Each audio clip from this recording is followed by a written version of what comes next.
I think we're live now. It's No Driving Gloves. It's another happy Wednesday. We bounce between Tuesdays and Wednesdays. Busy people. We're going to try something interesting tonight, something we've talked about doing in the past. Behind me, I guess, I don't know. I look like a guy on YouTube pointing to the wrong side. But 5 minutes, we're going to throw out topics, somebody's going to bring up something. We're going to discuss it for 5 minutes, and we're done, and then we walk away and do something else. So hopefully we can cover 10 or 12 different things in the next hour, or otherwise it's just going to get boring and we're going to really go down a rabbit hole. And I told the guys anything in the last 179 episodes can be recovered. Would it be recovered? That sounds very upholstery-like. So I guess. Or like we're going to save something. Like, we recovered it. Yeah. So. I'm not seeing it live on Facebook, John. It should be there. It takes a minute. I did. Oh, here we go. Yeah. I see it. Will not knowing how to use technology. No, it just showed up. It says just now. Yep. It takes it a minute or two, and then it's about a 15-second delay. But, Yep. Now, we can't pick on Will. Will has some of the best internet among the three of us, no matter what any of us. And I live in the country too, so yeah. I live here in the city. We couldn't even broadcast last night because I had no power actually I had internet, but I had no power. So we would have only been able to broadcast as long as my batteries here lasted. But I'm going to throw out my first kind of bitch or complaint. We'll talk about it for 5 minutes, and then we can go on to something else. If we get done with it before 5 minutes, we get done with it before 5 minutes. So John loses the game and gets a party gift. Why do people love to buy? We have these shirts, I guess, that say fast driver, fast car. And fast car is always a straight line drag strip. Fast drivers going through these solemn cones and all of this and twisting and turning. But then when we drive and we take our little sporty cars to twisty, turny roads, we try to make them as straight as possible. Isn't the challenge to try to keep it between the lines and not see how often we cross over? Am I missing something? I much more enjoy trying to keep my car, since I'm in America, on the right side of the solid yellow lines in the middle of the road. Okay, so you're saying that the challenge should be to prove that you're not just a good driver on a closed circuit road course where you can actually hit the apex and do everything you're supposed to do. Rather, when you're on the street, the challenge should be to keep it in your own lane. Well, the challenge would be hitting the apex, but in your own lane. Why do I want to straight line all these curvy corners? I'm seeking out curvy roads. The apex always isn't in your lane. There is an apex in my lane, though. Well, why do I want to go just because there's roadway there? Why does everybody feel the need? I mean, you take Tail of the Dragon, which is 318 turns, and the fastest guys on there are driving it as straight as possible. I think the challenge there is to stay in your lane and go as fast as you can without crossing that yellow line. You pretend the oncoming lane isn't even there. I don't know. It just annoys me. I mean, I guess plus it's a safety thing. Point. Yeah, I mean, I see your point. If it's not a closed course, you should be, basically envisioning this track as a one lane track that you are trying to be the most successful at. So I would say I get your point, and I would agree. I think if you're going to be a great driver, then follow the rules of the road and stay in your lane and be a great driver. When you're racing, there are no rules. I mean, the whole point of racing is to get from point A to point B in the shortest amount of time, whatever you got to do to get there. So I'm going to cut every corner. I'm going to do what I got to do to get there first. But there are even rules in racing. In some courses, you can't drop four wheels below the white line. You can't. Right. And if that's the rules, that's the rules. But I'm not going to go farther around the track just because I want to prove But- I'm better than you. If I'm in front of you, I'm better than you anyway. So what does it matter? But I'm saying more on public roadways. So you've got to play by that racetrack's rules. Well, you're not playing by the rules anyway because you're racing on the street. So I'm not you're racing already on the breaking the street. law. So just go for it. I'm not racing on the street. I'm just driving as fast as possible on the street. If I say I'm racing on the street, it quickly becomes a felony. All right. So you're already breaking the speed limit. So might as well cross that yellow line a little bit and cut that corner off a little bit and beat your buddy. But why didn't I just buy a car that goes in a straight line at that point? Why did I buy a Because- car that's is designed to handle corners better? So I don't know if you've ever been to the Tail of the Dragon, but even if you straighten out a curve, you're still turning. You're not going straight. So But the idea of an apex in a corner is to make that corner as straight as possible. right, because you can get around it faster. And the whole point of racing is to win. But the whole point of going and seeking out these twisty roads is to have fun with your car, turning right and left. That's why. And I agree with that. But if it's a competition, you are to win that competition, not to play second in that competition. If you ain't first, you're last. There you go. Well, I can go with that, but I just don't understand why not add the additional challenge. To me, it's cheating. Let's play by some of those parameters. But It's not cheating until you get caught. okay, yeah, There you go. Boom, 5 minutes. we're done. Who's gonna start again? I got to move my cursor all the way across my screens. Somebody go. I think it's Will's turn. All right, I'll go. C8 or C7? I know we've talked about it a lot, but I've seen Nope. 7 of things today, and I've seen 8 of things today. I mean, I see 7 and I see 8. you see C7 Right now and I see C8s till you're blue in the face. But 7, 8, 9, right? Yeah, what's the C9 going to be? Well, that's a good question, isn't it? Is it gonna be a starship, and be able to go to outer space like all these other people are wanting to do? It's gonna be Yeah, I mean, technically, if we ever truly get the Space Force together, there could be a Corvette spaceship because Corvette is actually a type of warship. So they could make a classification of spaceship that was a Corvette. I mean, I seen a Pontiac Fiero go into outer space this weekend, so I missed that one, but I was gonna. you got to go. I You got to go watch a movie to see it happen. Oh, I know what you're talking about. Oh, Yeah, we're not going to remember. I can't remember what's his name. Dwayne, and I can't think of his name. Dwayne Johnson, The Rock. Yeah. This was supposed to be The his Rock. breakout movie, and you're going to blah blah blah. That's the one with Dwayne Johnson. No, it's the one with they go to space. Yeah, terrible. It was terrible. That'd change the whole point of the conversation. I saw The something else Fiero's go the to ultimate space kit car. So earlier this week, do what?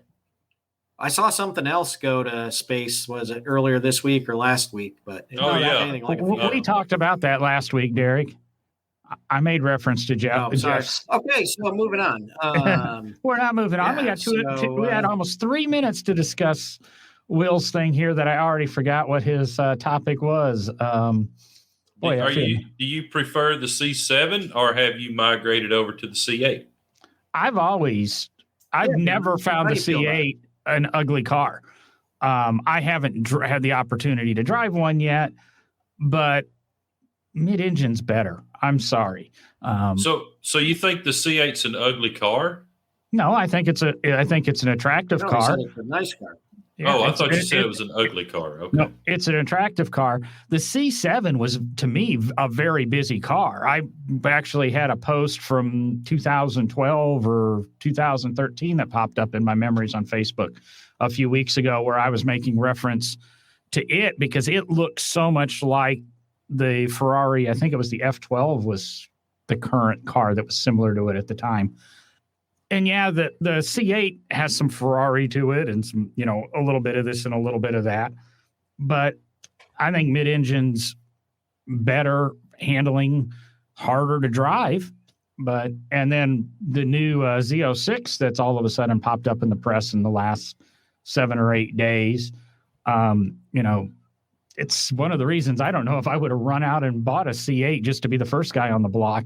There's going to be a lot of, I think, used C8s becoming or C8 guys trading their C8s to become Z06 owners with the, you know, the difference there. And you were talking future and space, I think, you know, and the C9, I think the new ZR1, when it finally lands in a year or two, will really push that, because that's got to come out as a hybrid, and you know, with electric assist in that, and it's quite possible that might be the C9 as a performance electric car. But I'm speculating. Oh, and that's going to give me a conversation for you. As a matter of fact, we'll talk about when I comes back around to me. I'm pretty stoked to see. I'm pretty stoked to see the ZR1 C8, because the ZR1 C7 was a bad boy. Oh yeah. Oh, is a bad boy. Of course, I've got a couple of friends with them, and yeah. I again, they were very busy, but they had to be busy so they could stay stuck to the road. So, right. I mean, and Derek has to remain quiet for these 5 minutes because 17, 16. No, I obviously I like both cars. I like the styling of the C7 when it came out. And you know, the styling updates they did with the different versions of the C7, but I like the styling of the C8 as well, especially in the right color. Okay, we're done. Yeah. Derek, you're up. Oh my gosh. So C7 or C8? Carrying on. No, I'm not allowed to do that. All right. My rant is, and I know we've talked about it recently, but I was just at one of the concours that Hagerty has purchased, which was the Concours of America at St. John in Plymouth, Michigan. And as expected, everything was Hagerty branded. It was a Hagerty show. That's all it was. And they've even announced now that they're going to be moving the Concours of America to the DIA property, Detroit Institute of Art, which, unless I am not aware of a property that the DIA owns in Detroit, that would suggest that the Concours of America is going to be in downtown Detroit on the streets or in a parking area next year. I'm not aware of a large, open green space that they could have it in. And it just kind of goes back to feeling like Hagerty's trying to take over this collector car hobby and turn it into some kind of weird business model that I'm afraid is going to ruin the car hobby. I'm really afraid that in, 15, 20 years, we're going to be looking back going, man, what would have been different had Hagerty not bought everything up and changed everything. And I was talking to a friend about it today, and we even likened it to, collector car auction companies who, in some cases are the reason the prices of some of these cars have been driven up so high over the last, say, 10 to 15 years. And everybody's wondering, well, why are certain areas of the collector car market dying, and why aren't people getting into it? Well, it's because they can't afford it anymore. And I don't want to see, something happen to the hobby in other ways with a company like Hagerty, changing the face of the hobby. I don't know what you guys think about it, but that's what I saw at the show this weekend, and it was a little disheartening. Let me go to one of the things we talked about in the episode where we kind of talked against Hagerty on this. What kind of vendors were there? Were there other insurance companies? Were they still supportive of their competitors in the industry, or was it just pretty much, Hagerty everywhere, everything? Or how did it differ from, say, not last year's, 2 years ago, or the last Concours you were at? Yeah. Unless I missed something, I did not see any other collector car insurance companies there. The Haggerty Drivers Club was there. That all of the Haggerty branches were represented with trailers, tents, setups, and I saw those normally there, which of course that's fine. They're artists, but I walked around, and unfortunately it was all in the parking lots because the field was flooded. But I really didn't see much, to be honest. I mean, it was everywhere you looked, it was Haggerty, and yeah, I mean, it's a big difference from other ones. I mean, when I was at Amelia Island 2 years ago, no, last year, early 2020, right? Yeah. I saw Grundy there. I saw some of the other companies there, insurance companies. I've been to Meadowbrook. I've never been to the Concours of America at St. John. I don't know what the setup has been in the past, but it definitely did not feel like your normal Concours. I've never been to a Concours, so I don't know. I've given Will.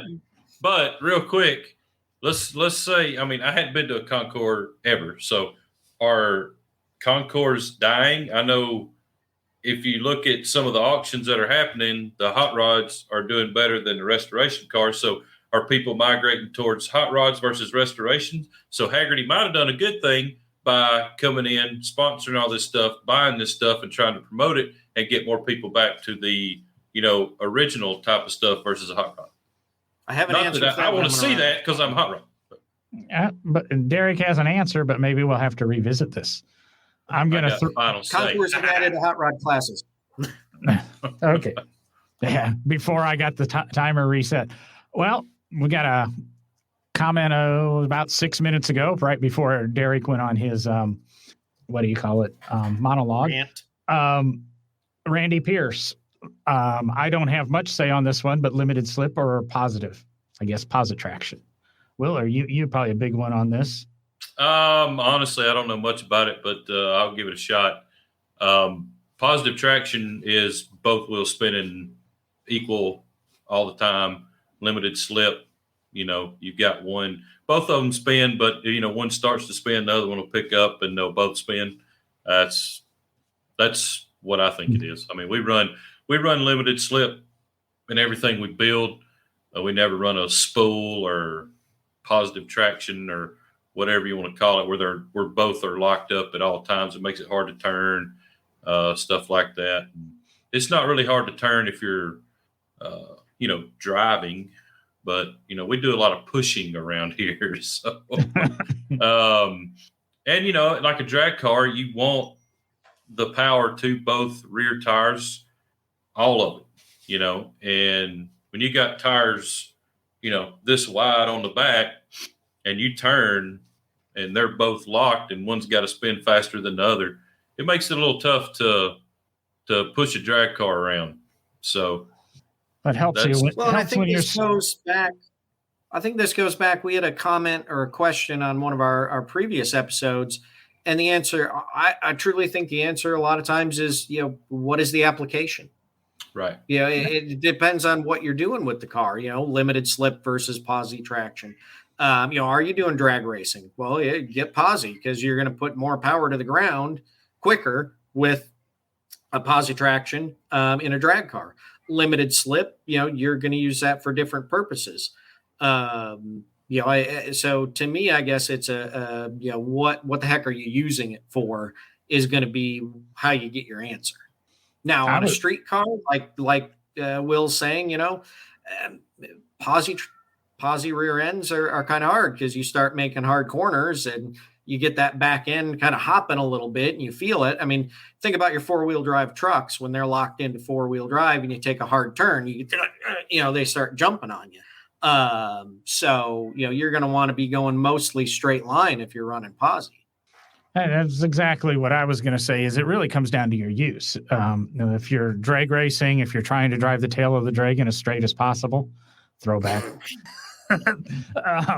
Maybe you want posi. I not only am I a mini truck guy and I'm a CRX guy and all that other stuff, I'm also I like front wheel drive cars. And posi I don't think works too well in most applications in front wheel drive either. So the LSD stuff really I think works better there, but Derek's exactly right. It really depends on the end application and what you're trying to do. I'd want limited slip if I was autocrossing, I want posi if I was, drag racing, or doing burnouts, or I don't know, but I want it when I'm doing donuts, probably when I'm doing donuts too, especially on ice. So I don't know if we can make that one last another minute and a half. Randy, do you have any comebacks or say, or did we get it right? Hopefully we successfully avoided answering Randy's question. Yeah. I think we did. That's always the goal. And there's always room out there for an open differential as well. We haven't built very many with open differentials, but there are some running around out there that we did build that do have open differential. Matter of fact, this blue truck right here, it's got an open differential. It was built to look like a autocross truck, but it was just really built to drive on the road and really not do much else with it. Just drive and enjoy and not really do burnouts and tear stuff up. And so it's got an open differential. Of course, the suspension that's under it, you could put a limited slip and go autocross it and have fun with it, but that's not what the guy wanted to do. So, why spend, $2,500 on a third member when you got one that came in the truck? Because that was a factory 9-inch Ford truck. So we just used the stock third member and away he went. I think that truck's probably got 30,000 miles on it now. So very good. Very good use of the time to get up to that 5-minute mark there, Will. Successful. There we go there. So it tosses back to me. Let me get the mouse back over here so I don't cheat anybody. But this came up in a conversation I was involved in earlier this week. I don't think I'm going to make SEMA this year. We'll leave all the politics out of it, but I don't think I'm going to make SEMA this year. But I'm thinking SEMA in 5 years or 7 years, and this does touch a little bit back to what we were talking hybrids. What's SEMA going to be like when all of a sudden high-performance electrics are the things to have? You're gonna see it this year. So you're going to see Holly's probably going to introduce their stuff at SEMA. They've already been kind of throwing some teasers and stuff out there, but you're going to start seeing it this year. So I'm going to be able to go to Holly and order an electric controller and electric motors and that for my car, or I honestly, I don't know. I don't know any insight on this or anything. I don't want you to give away any industry secrets that you might know. But there have been some posts out there that Holly is working on some EV stuff. So, yeah. I mean, and Holly really likes using SEMA as a, introductory to new products, which, that's a big thing about SEMA is their new products. So I think you're going to see a lot of EV stuff in the aftermarket starting to really ramp up this year. If it starts ramping up this year in that 2 years, do you think we get a electrified hall or something at SEMA? Or will it just be intermixed? I mean, will it be, there is a restoration section and there's kind of a truck section. Or will electric drag racing 69 Camaros be just mixed in with something else with, 502 stuck in it and, blown 502 or whatever? I would like to think that if it does get big enough, they'll definitely give them their own section. I mean, the truck world has gotten huge. Now they have their own hall.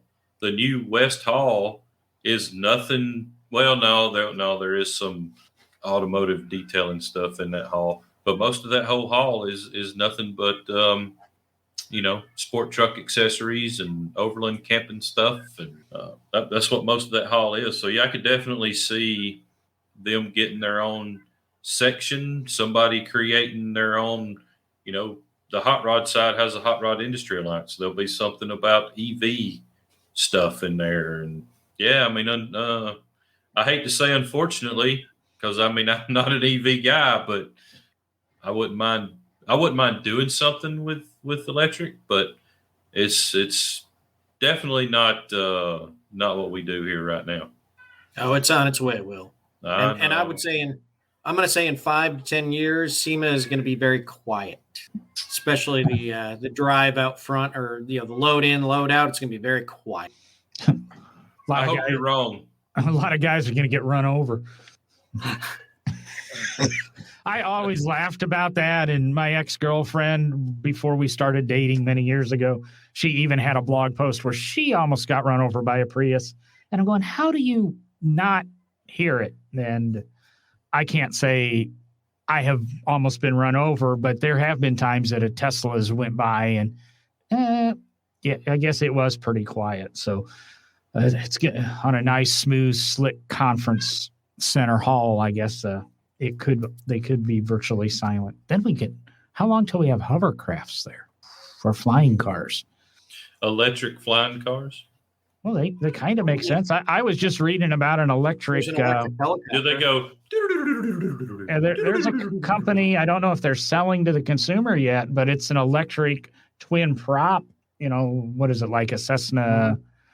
Cessna with two, seats 4 and has twin props on the wings. I don't do airplanes that much, so I apologize, Bud, and everybody out there that has their jets and that, or that are listening, and I'm, screwing that up. But, I think electric's going to be it for a while. I don't know if it's the end all. It'll probably be the thing till the day I die. But I guess we might have. We're doing really good about hitting that topic. Yeah, getting this to 10 minutes, 5 minutes, 5 minutes, 5 minutes. So as soon as I get my little dinger here, there we go. All right, I want to jump in before Will because mine kind of ties into that. Okay, and it's a twofold question. Number 1, steam, gas, or electric power, and I need both of you to answer. Go. Gas. Steam, gas, or electric? What am I doing? Which would I prefer? My car. What would you prefer? Yeah, for your car to be steam, gas, or electric? I'd probably say electric. All right, cool. So seeing Will went with gas, it's your turn, Will. What? I know your answer to this, so it's going to suck. You chose gas, so are you going piston and cylinder, rotary, or turbine engine? Piston. How'd I know? Are you doing overhead valves or sleeve valves? Oh, yeah. Let's take it even further. There we go. Pneumatically actuated. Overhead valve. Why did no one go with steam? Because I know nothing about steam powered anything. I know you got to have some sort of a fire to make it happen. I'm not a pyro guy. I know how to work on fire, though. See, this is where I always say you don't have to have fire. You have to have heat. Well, you got to have heat. All right, you got to have heat. Okay, so I'm going to have an electric burner on it. So I've got an electric burner in your steam car. Exactly. But what happens when your electric steam power runs out of juice and runs out of water? Guess what? You're going to call me in my gas-powered vehicle to come get you. So, hey, and I know how to work on mine. I think steam's cool, and it would be a neat novelty car to have. But after 13 years, I think it is, living in Alabama, anything that's going to introduce more heat to my driving experience, I don't want. And I really don't know how air conditioning is going to work on a steam-powered automobile. Well, you have to remember with a steam, you have pistons moving, going up and down. You have a crankshaft. You have everything that you need to have a pulley system to run auxiliary equipment. There's a lot you can do with steam engines. And you also have condensing units that look like a radiator. You can condense the steam back into water. Yes, you're going to have some loss naturally. And don't take Will's side here, Dan. Come on now. An improved steam engine could actually be quite successful. They have a lot of power. They can reach high speeds. Is there anybody who is actually experimenting with that? I know we're talking compressed natural gases and various other, everybody always talks electric and batteries, But is there anybody who's actually working with a modern steam that we know of? I don't know. I don't think so. I just think it's probably too complex, and there's too many issues with, lubrication, things like that.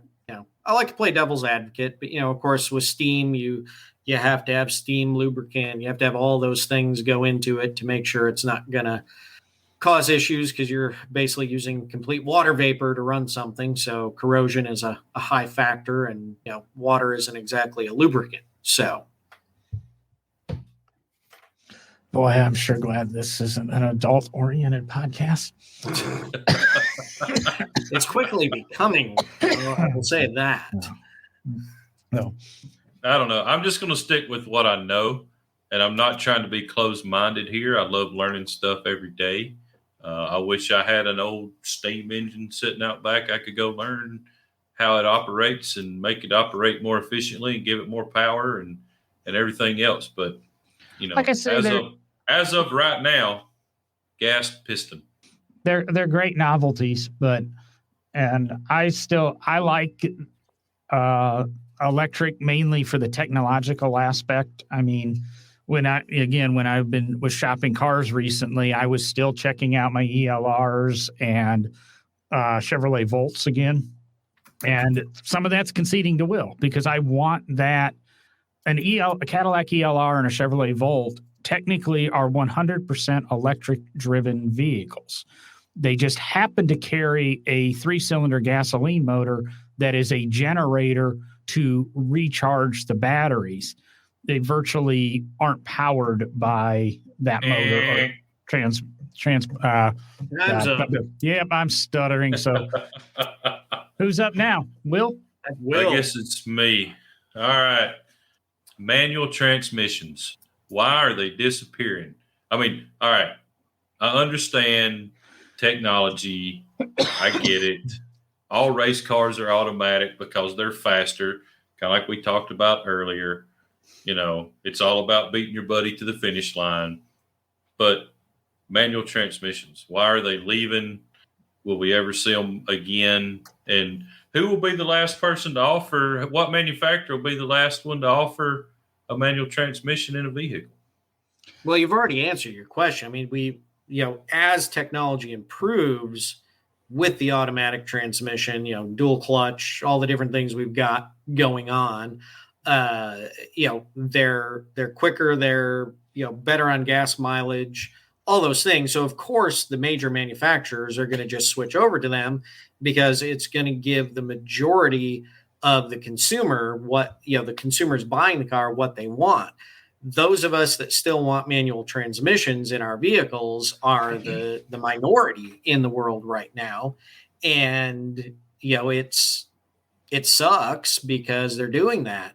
And I also think that, if we'd go back to manual transmissions, maybe we'd stop having some of the issues we're having on the road, because if you actually have to drive your car by manually shifting the transmission, paying attention to what you're doing, you wouldn't have time to hold your phone and try to text and call people, because you'd be too busy actually driving a vehicle rather than just essentially, co-piloting it down the road. And I say co-piloting because the car is doing most of the work. You're just making sure it's pointed in the right direction and you're giving it the right amount of throttle. You're talking like a youngin' there, Derek. I distinctly remember in high school. Be sitting here saying, I don't need a driver's license. I can walk and take public transportation. That's what millennials do. Yeah, there's one of those in this house. No. But no, I distinctly remember I'm going to say just after high school, so it kind of stays legal. Cruising Main Street, driving around, CRX, 5-speed manual transmission, cell phone in one hand, changing CDs with one hand, eating a burger and smoking a cigarette and drinking a drink all at the same time. You had your Pepsi stuck between your legs, and you had your cigarette in your hand, and you're eating a burger. And no, that the manual transmission doesn't prevent those driver distractions. It adds another challenge to the game. I remember me doing it. I remember my buddy Pat doing it. He had a little '84 4-speed Chevette. He was that way. I want to say my buddy Will with his Pontiac T1000. I mean, I got you beat. I got an uncle with one arm that was doing that with a manual 5-speed. Badass. Yeah. So I don't think that's it. I think manuals are going away mainly because of the laziness of the drivers and that. I'm really thinking that, and I'm going to throw this Mini that I've owned for a couple of weeks now. It's got a 7-speed dual clutch in it. So it's effectively an automatic. And so many Mini guys talk about, I want a manual. And not a chance. I like the 7-speed dual clutch. It shifts well when I want to shift it. When I don't want to shift it, it's fine. I'm not I should be an advocate for manuals. I don't care if my car is manual. I want a car that gives me fun and pleasure when I'm driving it. And I realize that I'm basically 50 years old and I don't want to really force myself. All right, I got to get the final say in this. All right. I'm a manual transmission guy. Most of the cars out in the shop are manual transmissions. And I was super stoked to see that Tremec upgraded their 5-speed. They've got a brand new 5-speed out called the TKX. So at least somebody is putting some time and effort into keeping the straight shift transmission alive. Thank you, Tremec, for doing it and keep it up and don't let it die. That new one in the new Mustang Mach 1 is supposed to be a heck of a manual. Okay, I'm going to throw in, and I'm going to kind of jump on the same bandwagon Derek was, and we've addressed this many times on the show, and it's getting to be more and more prevalent, and that's the overteching of the automobile. At what point do we say stop, or is it literally we just become passengers? You just answered the question, because the overteching of the automobile is just slowly adapting the human race to self-piloting cars. And we're going to, pods, as in the term being used as pods, that we climb in and they just automatically take us wherever they're programmed to take us. We get in and say, I need to go to work. Off to work you go. I need to go to the grocery store. Off to the grocery store you go. I need to drive off a cliff. Off the cliff you go. That's what the overteching of the industry is, in my opinion. At that point in time, why even buy a car? Why don't you just use Uber or Lyft or something like that?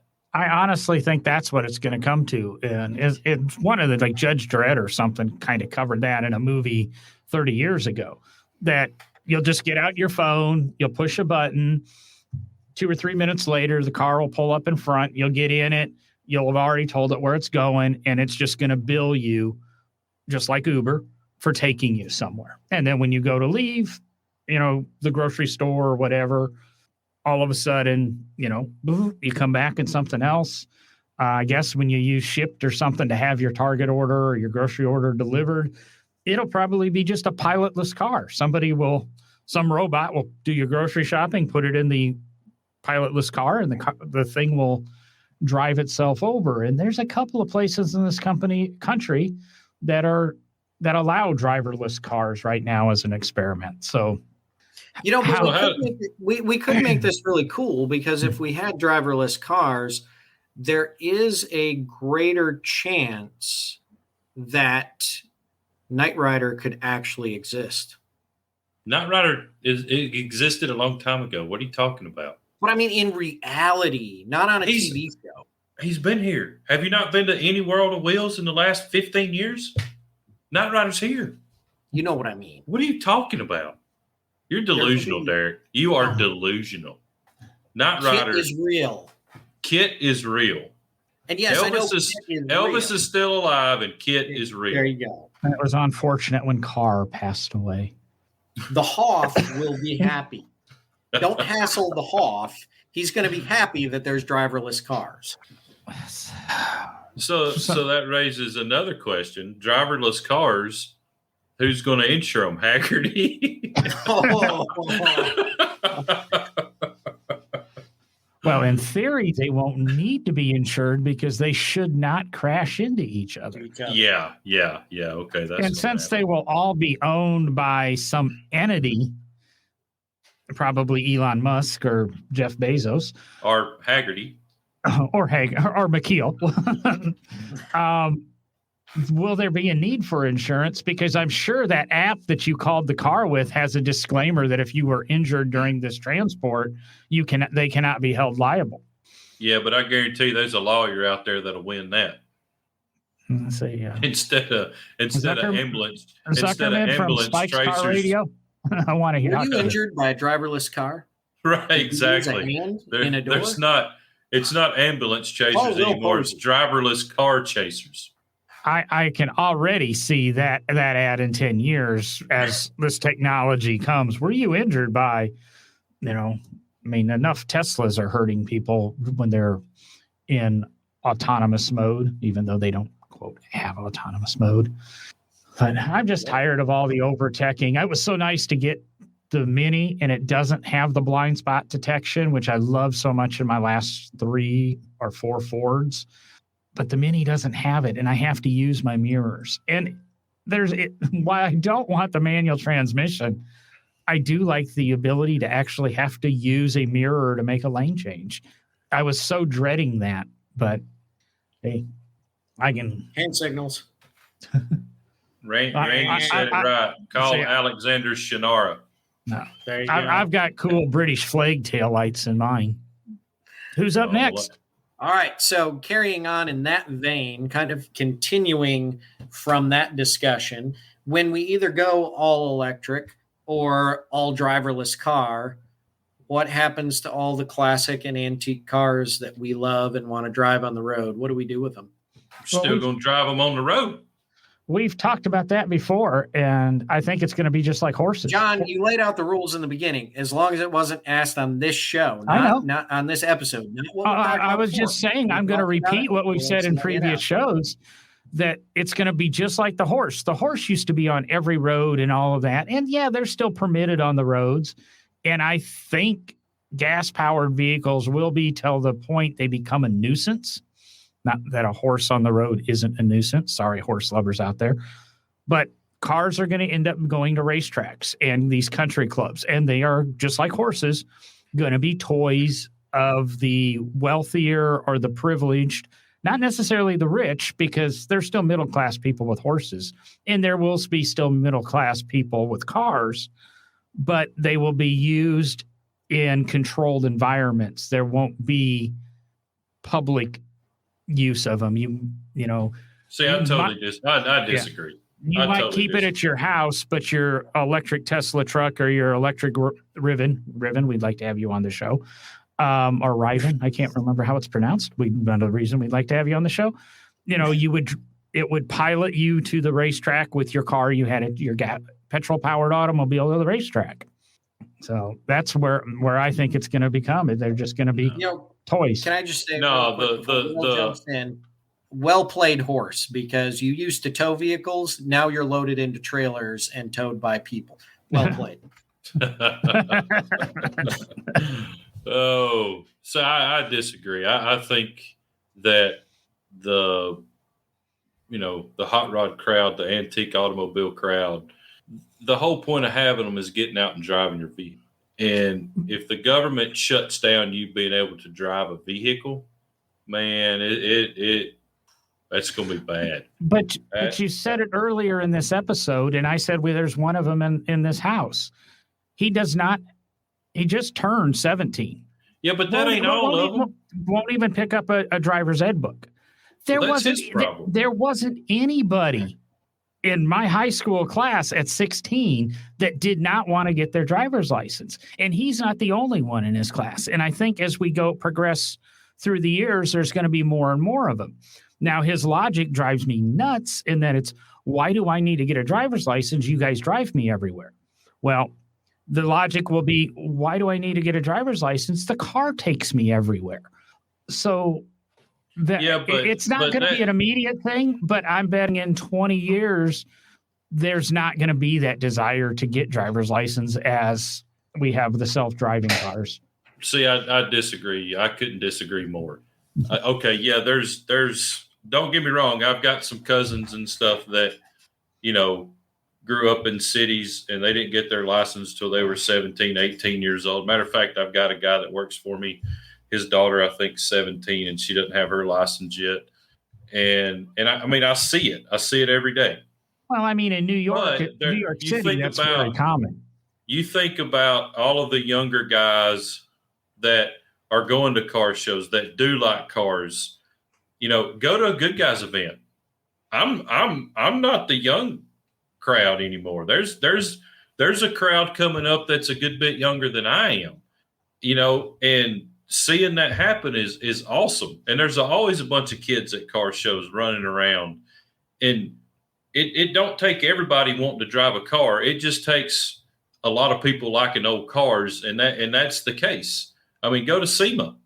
Go to any major car show this year. Good Guys have broke attendance records at almost every event this year. I know they did in Columbus. I know they did in Nashville. I know they did in Des Moines. So that's not just old guys getting out and going. It's young guys too. And we'll fight for this until we're dead and gone. And if you're going to take my old cars from me and not let me drive down the road, it's going to be really bad and really, really ugly. You can take his life, but you cannot take his Lexus. Amen. I was going to say, Kim's probably right. We're going to insurance companies are here forever, just like lawyers, and I can't think of the other guys that are going to be here forever. Accountants, lawyers, and so. And I believe Randy must be a friend of Will's, or Will's paying him.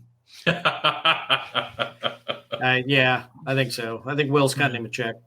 Will, what you want to throw out there? We're about ready to wrap it up, so you could end up with the last topic here. I want the last question, so it'll be a quick one after. No. You're the one who changed the order. You would have had the last question. You blew it. What you got? Start the timer for Will. No, go ahead, Derek. I was just gonna give you. No. Mine's a joke, so just keep going. Okay, all right. Well, speaking of Randy there, one of the things that drives the hot rod industry now is CAD drawings and CNC machine and everything in house and stuff like that. And I haven't been in a restoration shop in a long time, but I can imagine that it's probably kind of going that way for those guys as well, trying to replicate original parts that you can't get manufactured anymore. And, the cost of that is just completely crazy. And, Big Oak is moving in a direction to start manufacturing a lot of our own one-off parts. Because, we're not a parts manufacturer. We're a car manufacturer, really. And building those one-off parts, the cost of it, the time it takes to get it done. And everybody I know that is in the industry that's doing that type of work is completely slammed. So, I know John worked at Barber for a long while. And is that something that y'all ran into too, is trying to get parts machined that you had to get, or did y'all do it in-house? Or we did a lot of it. 3D printing's a big thing too, We did a lot of it in-house, but at the time I was there, the thought process was, if you have to make more than one of them, CNC is the way to go. But if you only have to make that part once, which a lot of the things we're working on, a 101 bike or 101 Lotus or whatever, you're only going to have to make that part once. It's easier to actually make it by hand than it is CNC. Now, I posted something on my Facebook earlier this week that looked like a bunch of Gothic weapons that were in flat sheet metal. And once those were all folded up into pieces, they made engine mounts. But we did that all on the water jet and such and CNC because they required slight adjustment. I mean, we probably cut them 10 times. But if we had to make them individually every single time, instead of being 3 days work, it would have been weeks worth of work. So at this point, Barbers is going big into it. They've got a whole dedicated floor now to CNC and to 3D printing and bringing schools in to help educate them. And I don't know the scope of the program. I've just heard about it from some of my old coworkers. So it's moving that way. And when I was doing the historical conservation, and that was 15 years ago, 14 years ago, something. And we were doing some of that already when it came to replicating pieces for statues and sculptures and things for, the Saturn V and things like that. So it was we had to do a CNC machine project in college, in 2000. I was at the little thing in that front. There was that little printer or something in the front. It was a little old bitty, like CNC machine. So you went into the middle doors of Templeton. It was in the room just to the right there, across from. We had to write the program, and I remember doing that. That reminds me back in the 96 when I was doing modern automotive tech classes. Mr. Thorpe, John Thorpe, big Chrysler guy, drove a Daytona Turbo Z. He was talking about this new thing, and we had to do a paper utilizing information we only found on the internet because he felt the internet was going to become something major in the world, and it would be a skill that would come in handy. So good for him. Well, and I'm going to disagree with John on one thing. If you got to make one and it's not complicated part, then yes, it's easier to make it by hand. But if you're making a dash bezel for a 61 Impala that is extremely complicated, you almost have to have that part CNC machine. Don't get me wrong. There's some guys out there that could hand whittle that piece out. But time-wise, you're saving money and time by having that part CAD designed and then either 3D printed, test the fit, and then machine it than you are just to make it out of hand one time. Go Derek. And my answer is yes. Well, I'm going to go a little bit long. I'm going to go a little bit long because I'm going to throw a lob out there because I'll agree a lot. I'm going to agree a lot with Will. Taken up enough time, John. You've already taken up enough time. I haven't even gotten a chance to answer this. Well, even talk about it. Well, I'm just going to throw this insult out there. Will, the main reason we said that is the kind of the whole shop manager. He felt he wasn't very versed on CNC and that, and he would be over-teched. He was a hand machinist. So I got you. I got you. Now go ahead, Derek. We'll take a couple of minutes. We're going to let this one go long, and we might do one more 5-minute thing to make you happy. Well, no, I was basically just going to agree with John. My background, restoration and conservation. It's the way everything's going in conservation. We were having parts 3D, scanned, 3D printed, but there were also the times, and I've talked about it on the show before, I think, the only car left in existence, is the Sandusky truck at the Crawford Auto Aviation Museum, at least the only one we know to exist. The carburetor on it was unique. It couldn't find another carburetor in existence anywhere.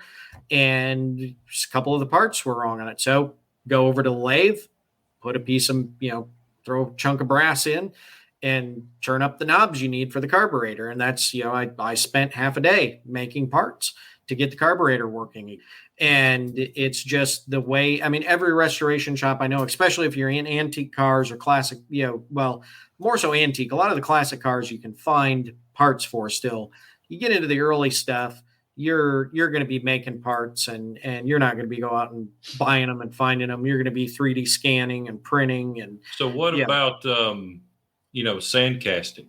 I know that's an old technology. If you were in the restoration side of things, would you lean more towards casting or would you lean more towards machining? Because, all the stuff back then was really cast. Yeah. I think it depends on the part because I've seen some guys do some really cool stuff. A lot of the early transmissions are made out of, or crankcases are made out of aluminum. Mm-hmm. And it's, it's not a great alloy of aluminum. There's too much aluminum in it, and it can be weak. And I've seen guys make up aluminum weldments, that are the transmission case, and they make it exactly the way it should be as a weldment. And then they basically, needle it, the outside of it, until it looks like sand casting. Yep. And I mean, you can pass that by people. I mean, it looks just like a sand casting. But so does that make it a hot rod? It makes it a modified resto mod. But with 3D, the 3D scanning and printing, the cool thing there is that you can actually 3D scan a part, actually calculate your shrinkage factor into that, actually make that scan a slight bit bigger, and then when you go to do the casting, so long as you get the shrink rate correct, you basically don't have to worry about figuring. I mean, you've got your 3D printed part that you can make your mold off of and have it be exactly the way you need it. So this technology is going to improve things. That's what we did what's the nice thing is the expensive thing about casting is making the mold, creating the mold process, and that pouring the metal. I mean, we did that in college and we weren't the most intelligent people in the world. But when you 3D print your pattern to go, like Derek says, and adjust it for your shrinkage factors and that, and then you make the mold, you make it, you pour the part. If it's slightly wrong, all you've got to do is go back and change a couple of numbers and reprint the part to adjust for that shrinkage, melt the part down that you just cast, pour it back in, and boom, you're done.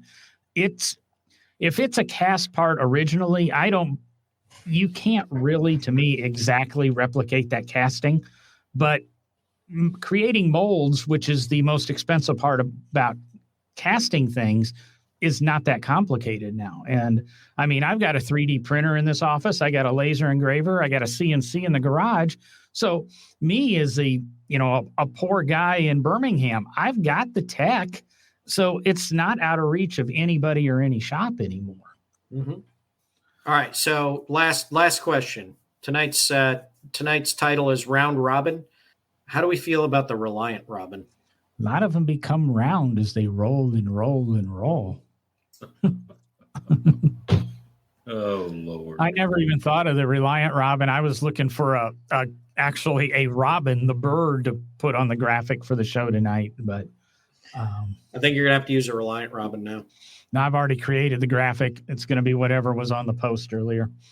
Ugh, what a waste! Yeah, damn lazy graphic artists we have on the show. Yeah, man, what an ugly car. Hey, it's got 3 wheels, which really sucks when you go into, Montgomery Wards and they got to buy 3, get 1 free tire special. You got a spare. Come on. Well, I hope you guys enjoyed the show. It was a different take. We covered, 10 or 11 different topics really quick. If you've got ideas, what we'd love to do is sit down with 10 of your suggestions and use our infinite wisdom here and our decades of experience to just totally make a mockery of your suggestion. But I know we really would love to hear what questions you have. We've got a couple. I had pulled a couple from a previous episode in case we got light tonight, but we seem to hold it in. So this might be another thing that we add to the new format. So did you guys enjoy it tonight, guys, or was it a waste of your time? No, it was fun. Yeah, it was all right. Will's answers were pretty bad. Well, approved points. Gasoline cars. I don't know what he's talking about. Who would want that old technology crap, right? Well, I think that's going to be it for tonight. Remember, somewhere around here, I got some buttons to push down there scrolling, but just heck with it. Go to NoDrivingGloves.com. Links to every episode. Buy us a coffee there. Find us on YouTube, Facebook. Instagram's very live. I hope you're really enjoying the taking Derek suggestion from 2 episodes ago. tomorrow in automotive history so that you can be well versed and you can beat everybody else who's literally copying word for word from the internet. At least I try to put some creativity in it, some misspellings, use of incorrect words at times, as Derry pointed out about today's you post. can tell it's actually being generated by John. It's not just copy paste. Yep. So that's it for tonight. Hope everybody had a good time. I'm out of here. See ya. Adios.